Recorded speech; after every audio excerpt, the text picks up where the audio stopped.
Eu vou conversar hoje com o médico infectologista Mauro Scherter, professor da UFRJ, Universidade Federal do Rio de Janeiro, e o assunto é a pandemia descontrolada no Brasil. Mauro, a gente sabe que o país não teve antes também no ano passado, uma estratégia nacional de combate à Covid-19. Por isso, nós perdemos tanto tempo e tantas vidas. O que é possível fazer agora, com urgência, para quebrar esse círculo vicioso de erros e improvisos? A primeira coisa é o que você falou, uma estratégia nacional de combate à epidemia de SARS-CoV-2, o agente causal da Covid. É ter um governo que entenda que nós estamos nos confrontando com uma epidemia, uma virose de transmissão respiratória, e que é uma virose que afeta o país como um todo.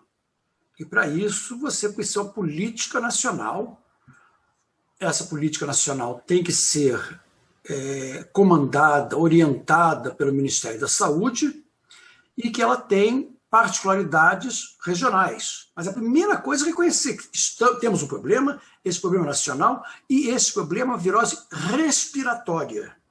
Se ela é respiratória, passa pela respiração, como o nome diz. Uhum. Se eu estou aqui falando com você através do Zoom, eu não vou passar para você, porque a minha respiração não chega a você.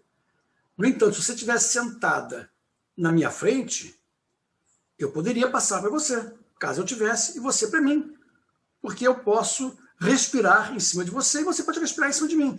Isso é simples, isso é elementar. E, inclusive, é por isso que o distanciamento social é tão recomendado dentro de um tripé de medidas sanitárias que vem sendo adotadas no mundo inteiro, que é distanciamento social, testagem em massa da população e aplicação simultânea da vacina anti-Covid.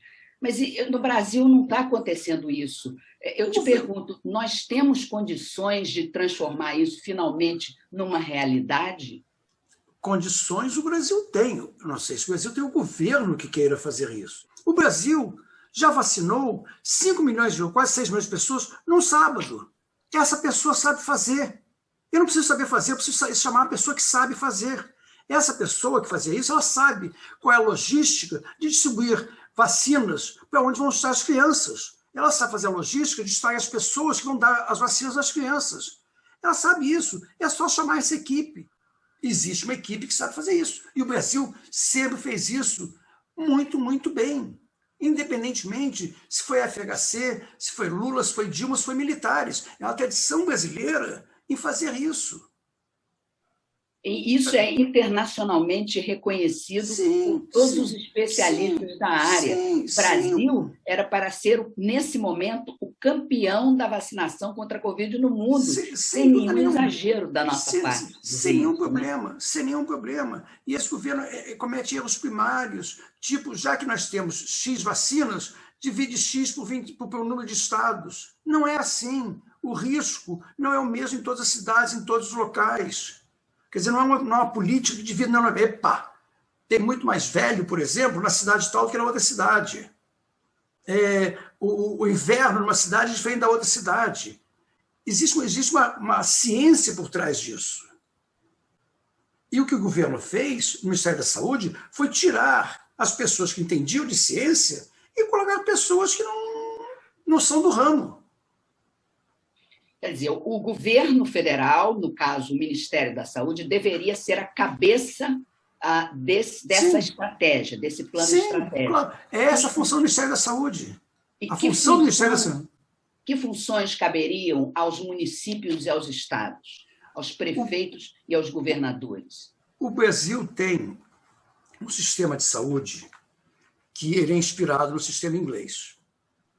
O sistema inglês é no pós-guerra, pós-Segunda Guerra Mundial, com aliás, Inglaterra, onde a gente se conheceu, lá se vão 40 anos. Lá são 40 anos. Em resposta ao comunismo na Europa Oriental, criou-se o Estado do Bem-Estar Social, né, o Welfare State. E criou o sistema de saúde que hoje é exemplar. Só que aqui a gente tem uma mistura de sistema de saúde privado e público. E o SUS sempre foi subfinanciado, continua subfinanciado. Mas se não houvesse o SUS, a pandemia teria sido muito pior no Brasil. As pessoas foram tratadas no SUS. A grande maioria das pessoas que teve Covid foi tratada no SUS e pelo SUS. E o SUS ele é gerido uma coisa chamada tripartite. A tripartite é governo federal, governo estadual e governo municipal. Cada um tem a sua função e, historicamente, isso é dividido. Existe uma divisão de funções.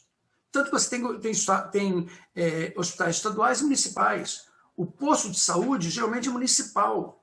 Você tem uma divisão de tarefas historicamente estabelecida desde a Constituição de 88. Quer dizer, existe uma capilaridade. O SUS, a grande coisa do SUS, a palavra essa é a capilaridade. Ele chega em tudo qualquer lugar.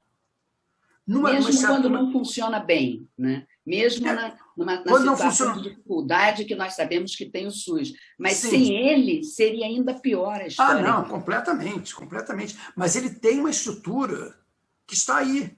E essa estrutura foi usada sempre. Volta ao H1N1. Quando você tem uma campanha de vacinação nacional, que se vacina 5 milhões de crianças no sábado, quem vacina não é o ministro da Saúde, nem é o prefeito, é a estrutura.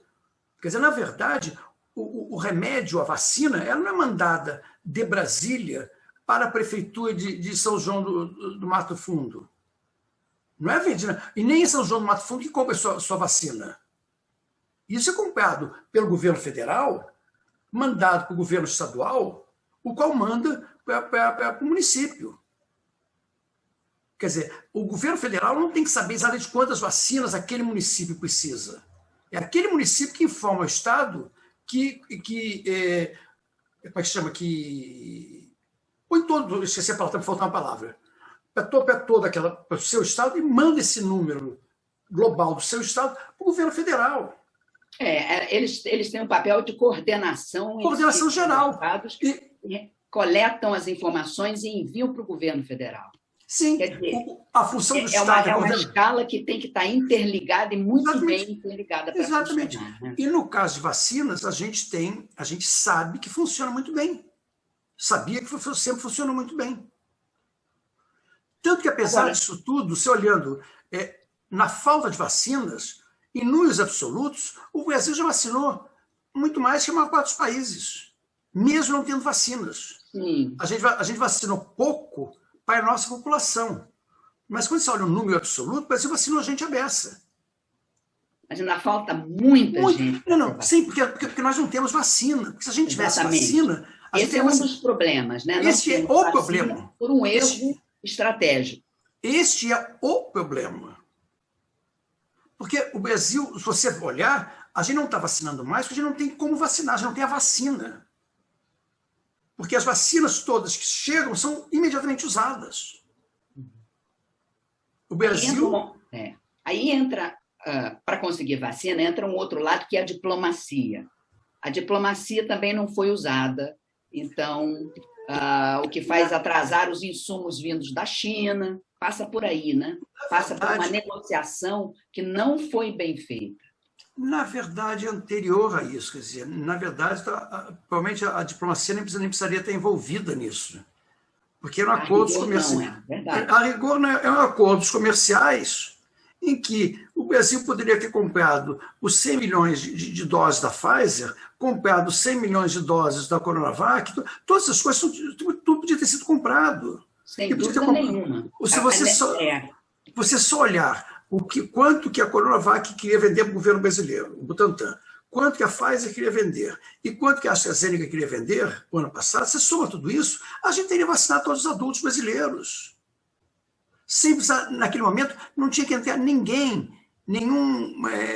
Itamaraty que tem que estar envolvido. É só fazer os acordos. Os acordos foram vetados no governo. Quem criou o problema foi o governo, porque os acordos entre os produtores, os vendedores, eles só querem vender. Foi o comprador que criou problemas. Sim. O governo... Você acha que esses erros por parte do governo são deliberados, existe uma política deliberada ou existiu desde o início uma política deliberada que não acreditava, isso não é mais a gripezinha e tal, ou não? É muito difícil, eu não estou dentro da cabeça deles. Né? Então eu não sei o que as pessoas pensam. É muito difícil, eu sou muito bonzinho para achar que alguém queira que as pessoas morram. Então, só me resta pensar que eles são limitados intelectualmente. Você tem duas opções aí. Ou você tem uma limitação intelectual muito grande, ou você quer que as pessoas morram. Porque se você acha que vai resolver uma epidemia da tal da imunidade de rebanho, você tem duas coisas que vêm junto. Uma, a ignorância. É não saber o que significa imunidade de rebanho. E saber que você não conterá uma epidemia de virose respiratória por imunidade de rebanho. Imunidade de rebanho é um conceito vacinal, não é um conceito de infecção. Sim. E segundo, mesmo que ele fosse um conceito de infecção, uma infecção que conservadoramente mata 1%, se você tivesse a imunidade de rebanho, que na época se dizia 70%, você tem que infectar 140 milhões de brasileiros. Você tem que matar 1% de 150 milhões. Você tem que matar 1,4 milhão de pessoas. Então, há pessoas que não entendem o conceito e você vai chegar lá, vão morrer 1,4 milhões de pessoas, que é a conta simples que só tem que estar fazendo. Então, não posso imaginar que alguém em sã consciência diga, deixa morrer 1,5 milhão de pessoas, que resolve o problema. Isso é genocídio. Então, são pessoas que não pensam, pessoas que ou eu acho que são burras mesmo, ou limitadas intelectualmente. Ninguém fala claramente sobre ciência. Fala sobre pseudociência com pessoas que entendem, mesmo a tal da CPI, se você olhar a lista de convocados para falar aí na CPI, não tem um único médico que vai ser convocado, que foi convocado, que entenda de pesquisa. Foram chamadas pessoas que são celebridades.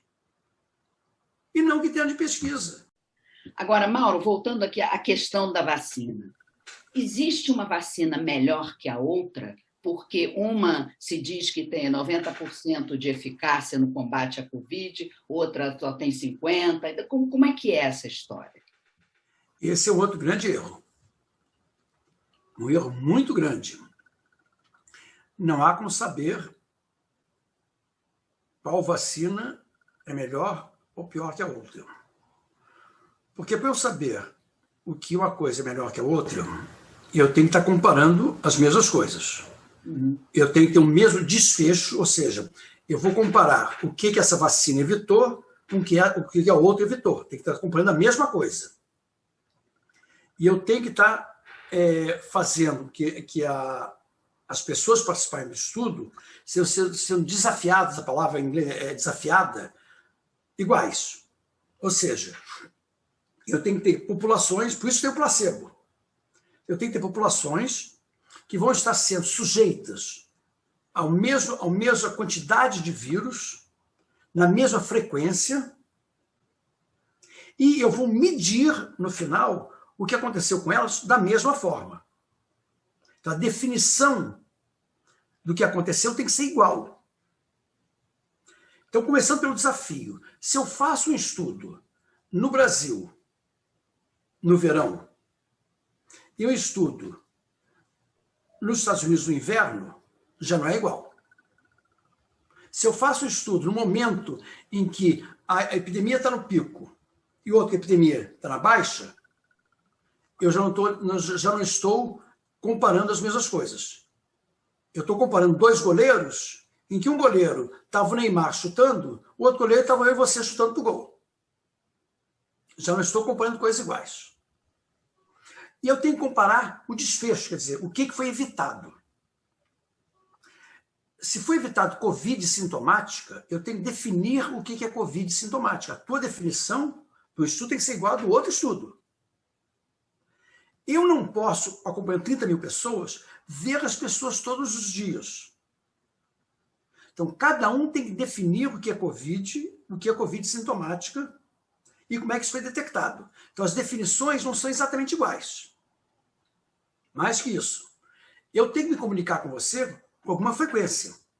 Nos estudos uma vez por semana, nos estudos a cada 2 semanas. Eu tenho que me comunicar com você e perguntar se você teve tais e tais sintomas.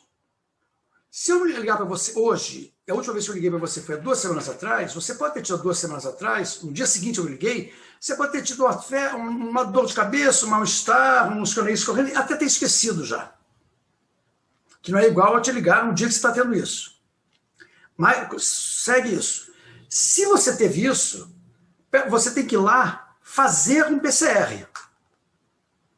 O dia que você faz o PCR é diferente se você fez o PCR no 3º dia de sintoma ou no 14º dia dos sintomas. Então, o que um está chamando de Covid não é igual ao que o outro está chamando de Covid. Porque a maneira de aferir foi diferente. Mas esses resultados são divulgados, mas a população Claro que não fica sabendo. Quem fez o quê? Sabe o que acontece? O que acontece é que nós estamos numa situação que a população nunca se preocupou em saber, nunca teve que se preocupar, como é que são desenvolvidos remédios ou vacinas. Você, quando vai tomar a vacina da influenza, você não sabe como é que é desenvolvida. Sabe como é que é desenvolvida? Por que todo ano é diferente uma vacina? Você não sabe nem se preocupou. O que eu comparo sempre é o seguinte, a comparação é literalmente com a Copa do Mundo, em que todo mundo é técnico de futebol. Só que é pior. É que nem aquela personagem do Nelson Rodrigues, que a velhinha que gostava de futebol ia no Maracanã e perguntava quem é a bola. Todo mundo é técnico em vacina e pergunta quem é a bola.